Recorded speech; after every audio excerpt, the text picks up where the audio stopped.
Hello, चलिए आज हम लोग पैसिव वॉइस पढ़ते हैं। ओके, देखते हैं पैसिव वॉइस क्या होता है। पैसिव का मतलब होता है निष्क्रिय, एक्टिव का मतलब होता है सक्रिय। अभी तक जो हम लोग ट्रांसलेशन सीख रहे थे वो सब के सब सेंटेंसेस एक्टिव वॉइस थे। एक्टिव वॉइस में सब्जेक्ट एक्टिव होता है और पैसिव वॉइस में सब्जेक्ट एक्टिव नहीं होता, वो निष्क्रिय होता है। ठीक है, वो पैसिव होता है। क्लियर? इसमें ऑब्जेक्ट को फोकस किया जाता है, क्या कार्य हो रहा है इस पर फोकस होता है, कौन कर रहा है इस पर ज़्यादा फोकस नहीं होता है। देखते हैं पैसिव वॉइस के में कुछ ऐसे सेंटेंस हैं, कुछ ऐसे टेंस हैं जिनका पैसिव वॉइस नहीं बनता। ऐसे 4 टेंस हैं जिसके पैसिव वॉइस नहीं बनता। पहला है फ्यूचर कॉन्टिन्यूअस टेंस, ओके, और अगला है प्रेजेंट और पास्ट फ्यूचर। इन तीनों के परफेक्ट कॉन्टिन्यूअस टेंस के पैसिव वॉइस नहीं बनते। यानी present perfect continuous tense, past perfect continuous tense और फ्यूचर परफेक्ट कॉन्टिन्यूअस टेंस का पैसिव वॉइस नहीं बनता। क्लियर? 4 टेंस हो गए, फ्यूचर कॉन्टिन्यूअस, प्रेजेंट, पास्ट और फ्यूचर के परफेक्ट कॉन्टिन्यूअस। क्लियर? और ऐसे वाक्य जिसमें ऑब्जेक्ट ना आया हो उनको भी पैसिव वॉइस नहीं बनाते। एक्टिव वॉइस में प्रेजेंट इंडेफिनिट और पास्ट इंडेफिनिट के अफर्मेटिव वाले सेंटेंस में हम हेल्पिंग वर्ब का प्रयोग नहीं करते थे, लेकिन पैसिव वॉइस के जितने भी सेंटेंस बनेंगे सभी में हेल्पिंग वर्ब प्रयोग किया जाएगा। पैसिव वॉइस के हेल्पिंग वर्ब कुछ अलग होंगे। ओके, उसके चार्ट यहाँ देख लेते हैं। एक्टिव वॉइस का ही हेल्पिंग वर्ब पैसिव वॉइस में नहीं लगाएंगे, यहाँ पे थोड़ा सा अलग होगा। पैसिव वॉइस के helping verbs present indefinite tense में इज, आर, एम का प्रयोग करेंगे। ये तो पता है कहाँ इज, कहाँ आर और कहाँ एम का प्रयोग करेंगे, हम लोग ट्रांसलेशन में सीख लिए थे, कोई दिक्कत नहीं है। प्रेजेंट कंटीन्यूअस टेंस में इज, आर, एम के साथ बीइंग का प्रयोग करते हैं, BEING, बीइंग का प्रयोग करेंगे, यानी is being, are being, am being. और प्रेजेंट परफेक्ट टेंस में हैज या हैड के साथ बीइंग का प्रयोग करेंगे, जैसे has been, had been. Okay, present perfect continuous tense का तो बनेगी नहीं पैसिव वॉइस। अब आते हैं पास्ट इंडेफिनिट टेंस में वाज या वर का प्रयोग करेंगे। Present continuous tense, past continuous tense में वाज वर के साथ BEING, बीइंग का प्रयोग करेंगे और पास्ट परफेक्ट टेंस में हैड बीन का प्रयोग करेंगे। फ्यूचर इंडेफिनिट टेंस में शैल या विल के साथ बी का प्रयोग करेंगे, जैसे शैल बी, विल बी। और फ्यूचर कंटीन्यूअस टेंस का पैसिव वॉइस बनेगा नहीं। फ्यूचर परफेक्ट टेंस का में हेल्पिंग वर्ब शैल या विल के साथ हैव बीन का प्रयोग करेंगे, जैसे shall have been, will have been. और फ्यूचर परफेक्ट कंटीन्यूअस टेंस का पैसिव वॉइस बनेगा ही नहीं। ओके, इतनी बात समझ में आ गई। अब देखते हैं स्ट्रक्चर। मैंने सिर्फ 2 स्ट्रक्चर लिखा है, ठीक है, 2 स्ट्रक्चर, एक है अफर्मेटिव या नेगेटिव मान लीजिए, और एक है इंट्रोगेटिव या इंट्रोगेटिव नेगेटिव। दोनों हम लोग एक नहीं समझ रहे थे एक्टिव वॉइस में, इसमें भी वैसे समझेंगे। मैंने बिल्कुल सिंपल स्ट्रक्चर लिखे हैं। सारे टेंस के अलग अलग स्ट्रक्चर जाने की कोई ज़रूरत नहीं है, उसमें सिर्फ हम हेल्पिंग वर्ब चेंज करते जाएंगे, बाकी कुछ नहीं चेंज होगा। क्योंकि पैसिव वॉइस में मेन वर्ब हमेशा थर्ड फॉर्म में आता है, हमेशा याद रखिए। पैसिव वॉइस के सेंटेंस में मेन वर्ब हमेशा थर्ड फॉर्म में, तीसरे रूप में प्रयोग किया जाता है। ओके, देखते हैं। यहाँ मैंने लिखा है ए भी मतलब एक्टिव वॉइस, यहाँ मैंने लिखा है टी भी का मतलब था पैसिव वॉइस। ये दोनों स्ट्रक्चर में एक साथ लेके चल रहा हूँ क्योंकि एक्टिव से ही हमें पैसिव वॉइस बनाना होगा।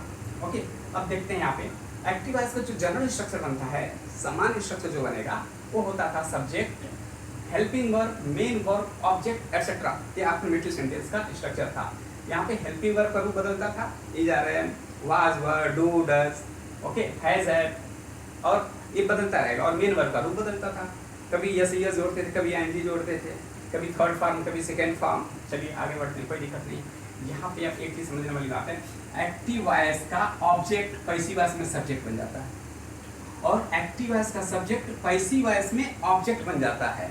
और पैसिव वॉइस के ऑब्जेक्ट, जो ऑब्जेक्ट बना है, सब्जेक्ट से जो ऑब्जेक्ट बना है उससे जस्ट पहले एक प्रीपोजिशन बाई का प्रयोग करते हैं। यह हर कंडीशन में बाई नहीं होता है, लेकिन ज़्यादातर मामलों में बाई का प्रयोग करते हैं। ओके, और बाकी जितनी चीज़ें आ रही हैं जैसे helping verb, main verb, object etcetera, sorry object नहीं एक्सेट्रा, ऑब्जेक्ट में भी अगर दूसरा ऑब्जेक्ट हो, 2 ऑब्जेक्ट हो, वो भी ये दो सारी चीज़ें इन दोनों के बीच में सब्जेक्ट और बाई ऑब्जेक्ट के बीच में रखेंगे, उसी सीक्वेंस में रखेंगे। जैसे सब्जेक्ट और ऑब्जेक्ट तो हो ही गए, बाई ऑब्जेक्ट। अब उसके बाद बच रहा है हेल्पिंग वर्ब, तो हेल्पिंग वर्ब बिल्कुल उसी सीक्वेंस में आएगा जहाँ हेल्पिंग वर्ब था, उसके बाद मेन वर्ब भी आएगा। उसके बाद अगर दूसरा कोई ऑब्जेक्ट होता तो ऑब्जेक्ट आ जाता, और उसके बाद एक्सेट्रा को इस वाले ऑब्जेक्ट से जस्ट पहले, यानी ऑब्जेक्ट से पहले अंदर ही रखें, यानी सब्जेक्ट और ऑब्जेक्ट से के अंदर ही सारी चीज़ें आ जाएंगी। समझ में आ रहा है? Helping verb, subject, helping verb, main verb, etcetera, फिर बाई ऑब्जेक्ट। क्लियर? समझ में आ गया? अब करके देखते हैं। अच्छा, यहाँ पर इसको भी देख लेते हैं इंट्रोगेटिव सेंटेंस में। इंट्रोगेटिव सेंटेंस में यहाँ पर क्वेश्चन वर्ड और हेल्पिंग वर्ब सेम रहेगा। जहाँ एक्टिव वॉइस में क्वेश्चन वर्ड रहेगा वहीं पैसिव वॉइस में क्वेश्चन वर्ड रहेगा। जहाँ एक्टिव वॉइस में हेल्पिंग वर्ब है वहीं पैसिव वॉइस में भी हेल्पिंग वर्ब रहेगा। चलिए, अब यहाँ पे यह स्ट्रक्चर बिल्कुल सेम है इसी की तरह। सब्जेक्ट और ऑब्जेक्ट अपने जगह चेंज कर लेंगे, सब्जेक्ट ऑब्जेक्ट बन जाएगा, ऑब्जेक्ट सब्जेक्ट बन जाएगा, और इस ऑब्जेक्ट से पहले हम बाय का प्रयोग करेंगे, क्लियर। और मेन वर्ब अपने थर्ड फॉर्म में प्रयोग किया जाएगा, और एटसेट्रा बाय से पहले लगा देंगे, और लास्ट में क्वेश्चन मार्क दोनों में लगता ही लगता है। अब देख लेते हैं एग्जाम्पल से समझते हैं। ओके, यहाँ मैं हिंदी का सेंटेंस नहीं लिखूंगा, सीधे इंग्लिश का सेंटेंस लिख रहा हूँ और उसको पैसिव वॉइस में चेंज कर रहा हूँ। आप प्रोनाउंसिएशन बनाना सीख चुके हैं, इसको समझ लीजिएगा। ओके, मैं बताऊंगा। जैसे कि एग्जाम्पल ले लेता हूँ प्रेजेंट इंडेफिनिट टेंस का। ही प्लेज क्रिकेट। ही सब्जेक्ट है, प्लेज वर्ब है, वर्ब मतलब मेन वर्ब, क्रिकेट ऑब्जेक्ट है। आपको पता है सब्जेक्ट वर्ब ऑब्जेक्ट, सब्जेक्ट और ऑब्जेक्ट अपने स्थान को चेंज कर लेंगे पैसिव वॉइस में। ये एक्टिव वॉइस का एक सेंटेंस है। तो क्या करेंगे, क्रिकेट इधर आ जाएगा, ये हो जाएगा क्रिकेट, क्रिकेट का क्रिकेट ही रहेगा, तो लिखेंगे क्रिकेट, क्रिकेट, और ही किधर चला जाएगा, यहाँ आ जाएगा। तो ही का ऑब्जेक्ट होता है हिम, और इससे पहले हम बाई का प्रयोग करेंगे, बाई, बाई हिम हो गया, और इसके बीच में भी दो चीज़ और लगाना है, क्या, हेल्पिंग वर्ब, मेन वर्ब मैंने बताया था। तो अब यहाँ देखिए एक्टिव वॉइस में हेल्पिंग वर्ब नहीं आया है, क्योंकि ये प्रेजेंट इंडेफिनिट टेंस का अफर्मेटिव सेंटेंस है जिसमें हेल्पिंग वर्ब का प्रयोग नहीं करते, लेकिन पैसिव वॉइस में हेल्पिंग वर्ब का प्रयोग करेंगे। ओके, अब देख लीजिए कौन सा हेल्पिंग वर्ब आना चाहिए प्रेजेंट कंटीन्यूअस टेंस में। इज, आर, एम में से कोई एक आएगा। क्रिकेट के साथ क्या आना चाहिए, सिंगल नंबर प्रोनाउन है, जिसके साथ हम इज का प्रयोग करेंगे। क्रिकेट सारी प्रोनाउन है, नाउन है, तो क्रिकेट के साथ हम इज का प्रयोग करेंगे। इज हो गया। अब आएगा क्या, मेन वर्ब का थर्ड फॉर्म, प्ले है, क्या हो जाएगा, प्लेड, प्लेड, और कुछ बच ही नहीं रहा है। He played cricket, he plays cricket, क्या बन गया, cricket is played by him, हो गया पैसिव वॉइस। क्लियर, तीन बात समझ में आ गया। एक चीज आप नहीं समझ पा रहे होंगे, बहुत सारे बच्चे, सभी की बात नहीं कर रहा हूँ। ही यहाँ पे हिम बन गया है, यानी सब्जेक्ट जब अपना स्थान चेंज करेगा, ऑब्जेक्ट का स्थान पे आएगा, तो ऑब्जेक्टिव फॉर्म में आएगा। ये सब्जेक्ट के स्थान पे था, तो यह सब्जेक्ट के रूप में था, ऑब्जेक्ट डायरेक्ट आ गया, फिर ऑब्जेक्ट के रूप में आ गया। ठीक है। अच्छा, इसको कुछ बच्चे समझ नहीं पाते कि चार्ट कैसे चेंज होता है, कैसे ऑब्जेक्ट को बनाते हैं। इसको हम अभी मैं बता दे रहा हूँ कैसे बनाएंगे। इतनी बात समझ में आएगी। चलिए एग्जाम्पल को भी रोकते हैं, और मैं वो चार्ट आपको दे देता हूँ जिसमें सब्जेक्ट, ऑब्जेक्ट या पॉजिटिव एडजेक्टिव क्या होता है, पॉजिटिव प्रोनाउन क्या होता है, एक होता है रिफ्लेक्टिव प्रोनाउन वो क्या होता है, इसका चार्ट मैं अभी दे दे रहा हूँ आपको, उसको अच्छे से समझ लीजिए। फिर हम लोग यहाँ पे एक्सरसाइज, ये एग्जाम्पल्स में आते हैं। देखिए सब्जेक्ट, सब्जेक्ट, मैं प्रोनाउन की बात कर रहा हूँ, तो मैं प्रोनाउन भी लिख दे रहा हूँ, प्रोनाउन। क्लियर। सब्जेक्ट यदि आई हो तो ऑब्जेक्ट क्या होगा, ऑब्जेक्ट, ठीक है, ऑब्जेक्ट क्या होगा, आई का मी। ओके, सब्जेक्ट अगर वी हो तो ये हो जाएगा अस, अगर यू हो तो क्या हो जाएगा, यू का ऑब्जेक्ट भी यू होता है, अगर ही हो, ही, तो क्या हो जाएगा, हिम, अगर सी हो तो क्या हो जाएगा, हर, अगर इट हो तो हो जाएगा इट, अगर दे हो, दे सब्जेक्ट हो, इसका हो जाएगा देम, देम। इसका एक और होता है possessive, possessive pronoun, possessive adjective, adjective, adjective को ले लेते हैं। तो क्या होगा, पजेसिव एडजेक्टिव क्या होता है, जैसे मी है तो क्या हो जाता, माई, माई, क्योंकि एडजेक्टिव में हो रहा है, माई के साथ कुछ और शब्द आएगा, जैसे माई पेन, तो माई जो है क्वालिटी बता रहा है पेन की, इसलिए इसे हम एडजेक्टिव बोलते हैं, पजेसिव एडजेक्टिव है। मी का पजेसिव एडजेक्टिव माई। वी का क्या होता है, आर, ओ यू आर बोलते हैं, आवर नहीं बोलते हैं, ध्यान दीजिएगा, आर। यू का योर, योर। ही का हिज, सी का हर, इट का इट्स होता है, कोई इसमें अपॉस्ट्रोफी नहीं लगाएंगे, कोई कॉमा वगैरह नहीं लगाएंगे, सिर्फ लिखेंगे आई टी एस, इट्स। और दे का देयर, दे का देयर, ये सब होते हैं possessive adjective, my, our, your, his, her, its, their. Okay, एक और होता है पजेसिव प्रोनाउन, उसको देख लेते हैं क्या होता है। पजेसिव प्रोनाउन,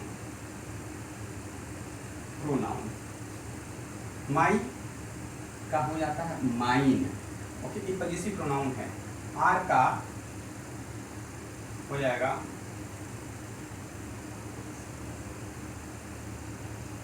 आर का आर्स,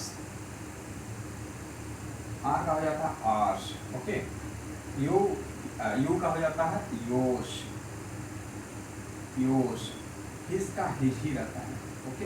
हर का हो जाता है हर्ष, इट्स का इट्स ही रहेगा, ओके, कोई अपस्ट्रॉफी नहीं लगाएंगे। अगर ऊपर कॉमा लगाते हैं तो इट्स मतलब इट इज शॉर्ट फॉर्म हो जाएगा, कंस्ट्रक्शन हो जाएगा। और देयर का देयर्स, देयर्स, इसको बोलते हैं possessive pronoun. Mine, ours, yours, his, hers, its, theirs, ये सब के सब पजेसिव प्रोनाउन है। एक और आता है, इसे बोलते हैं my self, your self, him self. वो क्या होता है? उसे बोलते हैं रिफ्लेक्टिव प्रोनाउन, वो भी देख लेते हैं। रिफ्लेक्टिव प्रोनाउन, रिफ्लेक्टिव प्रोनाउन क्या होता है? यह जो है जैसे हो जाएगा, जैसे आई है तो आई का हो जाता है myself, myself, okay. We है तो हो जाएगा ourself, ourselves, ourselves, ourselves. याद रखिएगा, जब सिंगुलर नंबर आएगा तो सेल्फ होगा और प्लूरल नंबर आएगा तो सेल्फ्स हो जाएगा, SELVES, इतना ध्यान रखिएगा, ओके। यू है तो yourselves, yourself, yourself, okay. He है तो क्या बनेगा? Himself, himself, himself. और उसके बाद क्या है? शी है तो herself, herself, herself. उसके बाद क्या? इट है तो इट सेल्फ, इट सेल्फ। उसके बाद दे है तो themselves, themself, themselves. Myself, ourselves, yourselves, himselfs, herselfs, itselfs, themselves. Clear? ये एक चार्ट है, बहुत इंपॉर्टेंट है, इसे नोट डाउन कर लीजिए, okay. Subjective pronoun, objective pronoun, possessive adjective, possessive pronoun और reflective pronoun. Clear? आपको यहाँ पैसिव वॉइस में सिर्फ इन दोनों से पाला पड़ेगा, मतलब होगा, ओके। सब्जेक्ट और ऑब्जेक्ट यही चेंज हो रहे हैं, अपने ऐसा नहीं चेंज कर रहे हैं। अब इसको देखना है आपको, अगर सब्जेक्ट आई है या ऑब्जेक्ट आई है, उसे सब्जेक्ट बनाना है। तो अगर ऑब्जेक्ट मी है तो सब्जेक्ट बन जाएगा आई, आई सब्जेक्ट उसे ऑब्जेक्ट बनाएंगे तो हो जाएगा मी। अगर वी सब्जेक्ट है, ऑब्जेक्ट बनाना तो हो जाएगा अस। यू है तो यू हो जाएगा, ही है तो हिम हो जाएगा, सी है तो हर हो जाएगा, इट है तो इट ही रहेगा, दे है तो देम हो जाएगा। इसका यहाँ जरूरत पड़ेगा। पूरा चार्ट मैंने दे दिया, आप नोट कर सकते हैं।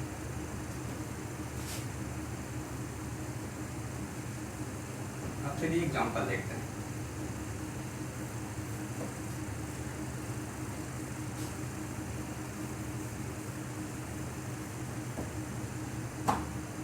दूसरा एग्जाम्पल देखते हैं। She is singing, singing a song, a song। ये एक्टिव वॉइस का एक एग्जाम्पल है। सी क्या हो जाएगा? सब्जेक्ट। इज क्या है? Helping verb. सिंगिंग क्या है? Main verb. और सॉन्ग क्या है? ऑब्जेक्ट। देख लीजिए एक्टिव वॉइस में subject, helping verb, main verb, object etcetera है नहीं, छोड़ देंगे। अब क्या करेंगे? देखिए यहाँ क्या हो रहा है? ऑब्जेक्ट सब्जेक्ट बन रहा है। ऑब्जेक्ट है तो हम इसको सब्जेक्ट के रूप में ले जाएंगे। तो अशांग है तो अशांग तो अशांग ही रहेगा, कोई इसमें चेंजिंग नहीं करेंगे। इसको क्या है? Helping verb. अब देखेंगे कौन सा टेंस है। हेल्पिंग वर्ब हम पैसिव वॉइस से लगाएंगे, कौन सा टेंस है? इज के साथ आईएनजी आ रहा है, present continuous tense. Present continuous tense में पैसिव वॉइस में कौन सा हेल्पिंग वर्ब यूज होता है? इज आर के साथ बीईआईएनजी, बी का प्रयोग करते हैं। अब देखेंगे अशांग है तो इज आर से क्या आना चाहिए? इसका प्रयोग कर देंगे और इसके साथ क्या आएगा? बीइंग, बीईआईएनजी हो जाएगा बीइंग। और song is being, helping verb हो गया। उसके बाद मेन वर्ब का थर्ड फॉर्म। सिंगिंग है तो क्या हो जाएगा? संग, सिंग का संग होता है, थर्ड फॉर्म। सिंग, सैंग, संग। इसका एक्सेट्रा कुछ है नहीं। अब इस सब्जेक्ट को हम वहाँ पे ले जाएंगे, ऑब्जेक्ट बनाएंगे, सब्जेक्ट को हम यहाँ ले जाएंगे, लास्ट में ऑब्जेक्ट बनाएंगे और उसके बाद हम बाई का प्रयोग करेंगे। सी है क्या हो जाएगा, बाई हर, सी का हर होता अभी ऑब्जेक्ट हम लोगों ने देखा था, अब कुछ नहीं बचता है, स्टॉप हो जाएगा। She is singing a song, passive voice क्या बना, a song is being sung by her. Clear. अगर ये सेंटेंस नेगेटिव होता उस कंडीशन में क्या करते हैं, नेगेटिव होता तो हेल्पिंग वर्ब के बाद नॉट का प्रयोग हो जाता, यहाँ पे नॉट होता, उस कंडीशन में पैसिव वॉइस में हम नॉट कहाँ लगाते। अब देखिए यहाँ पैसिव वॉइस में दो हेल्पिंग वर्ब दो शब्दों के रूप में आया है। जब मैंने बताया था कि जब हम लोग ट्रांसलेट पढ़े थे, जब हेल्पिंग वर्ब दो शब्दों में आ जाए और उसे नेगेटिव बनाना है तो नॉट को इन दोनों शब्दों के बीच में रखेंगे। तो लिखा है इज बीइंग, तो इन दोनों के बीच में हम नॉट का प्रयोग कर देंगे। ओके, और song is not being sung by her. Clear, आगे सुनिए।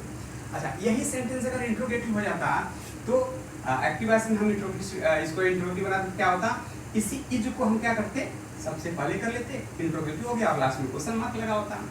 Is she not singing a song, ऐसा सेंटेंस होता एक्टिव वॉइस का, ये एक्टिव वॉइस है। तो पैसिव वॉइस में क्या करते, इसमें जब ये इज पहले आ गया तो इसमें भी वही होगा, या इज पहले आ जाएगा और कुछ नहीं करेंगे, बस हो गया और लास्ट में question mark. Is she not singing a song, passive voice बना is a song not being sung by her.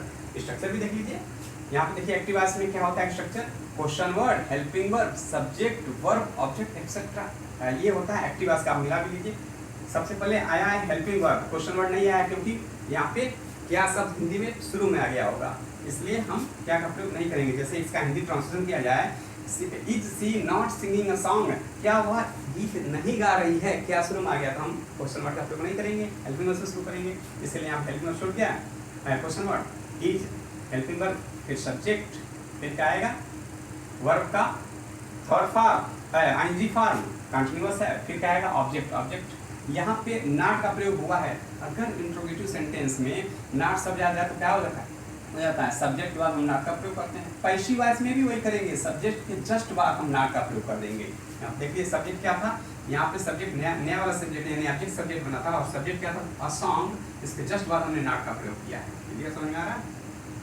Active voice का सेंटेंस क्या बना, is she, active voice is she not singing a song, passive voice का क्या बन गया, is a song not being sung by her. मुझे लग रहा है आपको समझ में आ रहा होगा, ध्यान से देखिए, अगर नहीं समझ में आ रहा वीडियो को बैक करके देख लीजिए, ओके, अच्छे से समझ में आएगा। फिर मैं कुछ और सेंटेंस लेकर के इसको समझाने की कोशिश कर रहा हूँ, देखते हैं। अगर सेंटेंस हो जाए he goes to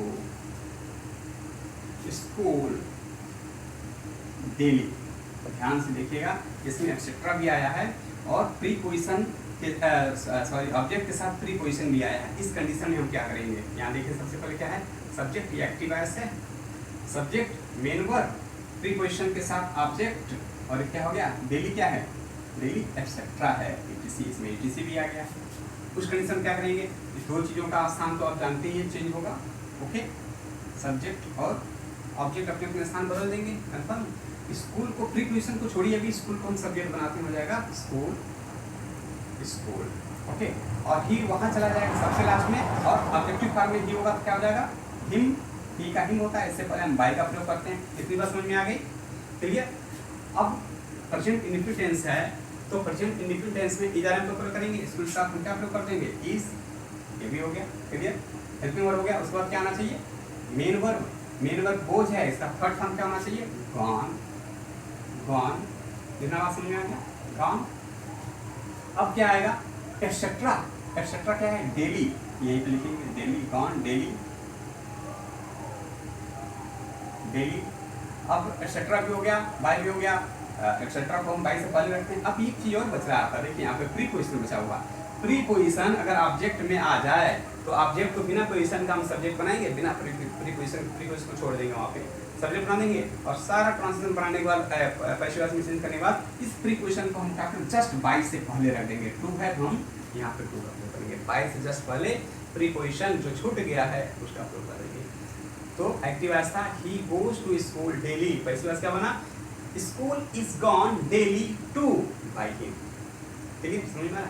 कई बार ये सेक्शन नहीं होता है, कई बार इसमें आएगा, जरूरी है, ठीक है। इस तरह बनेगा। अगर ये सेंटेंस इंट्रोगेटिव होता तो क्या करते, उस कंडीशन में गोज नहीं होता, क्या हो जाता, डज गो होता ना।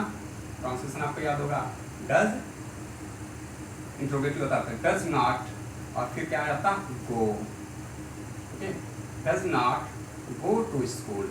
अब उस कंडीशन में क्या करते, अब यहाँ पे हेल्पिंग वर्ब सब्जेक्ट के बाद आया है, तो हम हेल्पिंग वर्ब क्या करते हैं, सब्जेक्ट से पहले लगाते हैं। यहाँ पे डज तो लगेगा नहीं, इसका ही प्रयोग होगा, तो ये क्या हो जाएगा, इज कहाँ आ जाएगा, यहाँ पे आ जाएगा, इज स्कूल।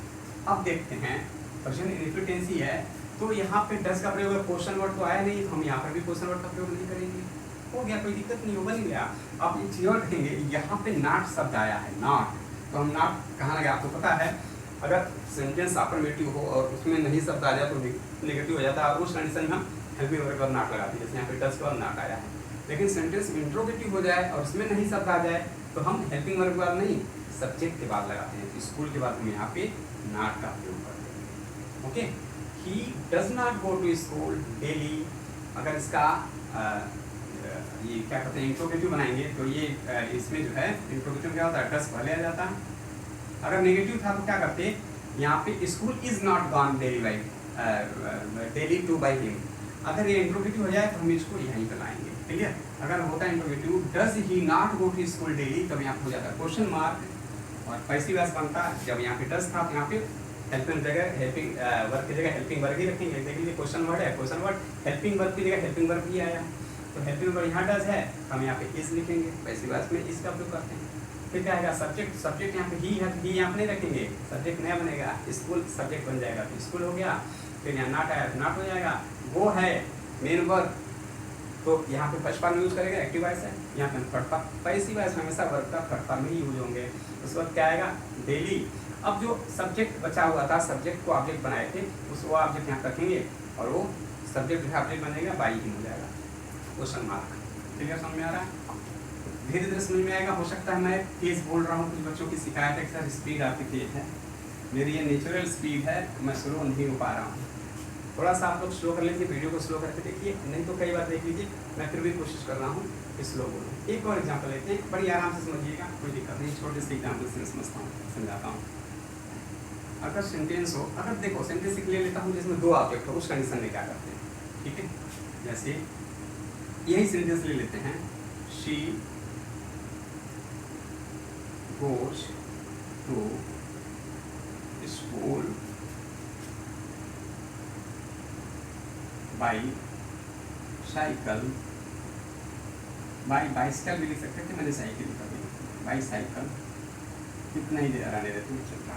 इसमें दो ऑब्जेक्ट है, to school by bicycle, object, object goes, main verb, she subject. इस कंडीशन में क्या करेंगे, परेशान होने की जरूरत नहीं। अब देखिए इस कंडीशन होना ही चाहिए था, दोनों ऑब्जेक्ट में आप सबसे पहले चेक करेंगे किस दोनों ऑब्जेक्ट में किस ऑब्जेक्ट में प्रीपोजिशन का प्रयोग नहीं हुआ है। जिस ऑब्जेक्ट में प्रीपोजिशन नहीं आया है हम उसको सब्जेक्ट बना लेते हैं, और अगर पता चले कि दोनों में ही प्रीपोजिशन आ गया है, उस कंडीशन में आप अपनी इच्छा अनुसार जो जिस भी ऑब्जेक्ट को चाहें आप सब्जेक्ट बना सकते हैं, या तो आप उस स्कूल बना लीजिए या तो बाईसाइकिल बना लीजिए, कोई प्रॉब्लम नहीं है, ठीक है। चलिए स्कूल को भी बनाते हैं, टू को फिर छोड़ देंगे क्योंकि इसमें प्रीपोजिशन आया है, तो इस ऑब्जेक्ट को हम यहाँ लाएंगे, तो स्कूल हो गया, स्कूल। पर्सन इंग्रेडिएंट्स इसका प्रयोग कर देंगे, मेन वर्ब का थर्ड फॉर्म गॉन, ओके। अब क्या, अब ये एक ऑब्जेक्ट बचा हुआ है, तो उस ऑब्जेक्ट को हम यहाँ रखेंगे, बाई साइकिल, बाई साइकिल। अब इतना सेक्शन कंप्लीट हो गया। अब इस वाले सेक्शन को वहाँ ले जाएंगे, बाई लगाएंगे और सी को क्या कर देंगे, हर कर देंगे। अब एक चीज बचा हुआ है प्रीपोजिशन टू, बाई से जस्ट पहले लगा देंगे, समझ में आ गया। She goes to school by cycle, passive voice बना, school is gone by cycle to by her. एक और एग्जांपल से देखते हैं इसको,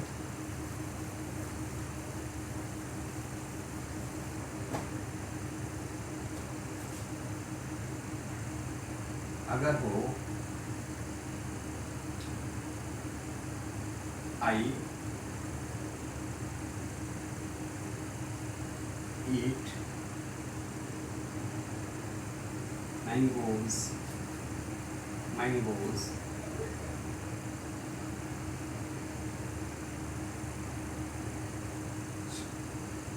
चलो ठीक है, इसमें एक ही ऑब्जेक्ट आ रहा है, वेरी सिंपल। इसको इधर कर देंगे, इसको इधर। आप खुद करिए इसको और मुझे कमेंट बॉक्स में लिख करके बताइए इसका पैसिव वॉइस क्या होगा। Very simple. I eat mangoes क्या होगा, आप खुद करके देखिएगा। मैं दूसरा एग्जाम्पल लिख लेता हूँ, बहुत सिंपल था, इससे मैं आपको दे दे रहा हूँ, कर लेंगे आप।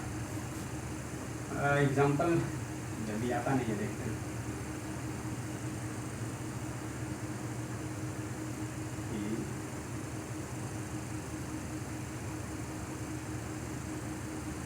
Plays cricket on the ground.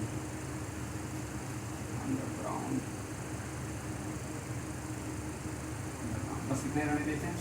अब देखते हैं, he plays cricket on the ground. Object A भी, यह हो गया मेन वर्ब और ये हो गया सब्जेक्ट। इसमें दो ऑब्जेक्ट आया है और ध्यान दीजिए ऑन द ग्राउंड में प्रीपोजिशन आया है, लेकिन क्रिकेट में कोई प्रीपोजिशन नहीं है। मैंने क्या कहा था, दो अगर ऑब्जेक्ट आ जाए तो ऐसे ऑब्जेक्ट को सब्जेक्ट बनाइए जिसमें कोई प्रीपोजिशन ना आया। तो क्रिकेट को हम सब्जेक्ट बना सकते हैं, हो जाएगा क्रिकेट। और क्योंकि ये भी प्रेजेंट इंडेफिनिट टेंस ही है, हम क्या करेंगे, इसका प्रयोग करेंगे, सिंगुलर नंबर, उसके बाद मेन वर्ब का थर्ड फॉर्म प्लेड, इतना बन गया। अब एक दूसरा ऑब्जेक्ट जो बचा हुआ है यहाँ पे देंगे, ऑन द ग्राउंड। अब ये सब्जेक्ट बच रहा है, ऑब्जेक्ट बनेगा तो क्या हो जाएगा, by him. Clear. He plays cricket on the ground. ऐसे उसका मतलब cricket is played on the ground by him. Okay. अभी मैंने सिर्फ एग्जांपल लेकर के पैसिव वॉइस को थोड़ा सा क्लियर करने की कोशिश किया है। आप इस पर ट्राई करिए, बहुत सारे सेंटेंस लेकर के पैसिव वॉइस में चेंज करिए।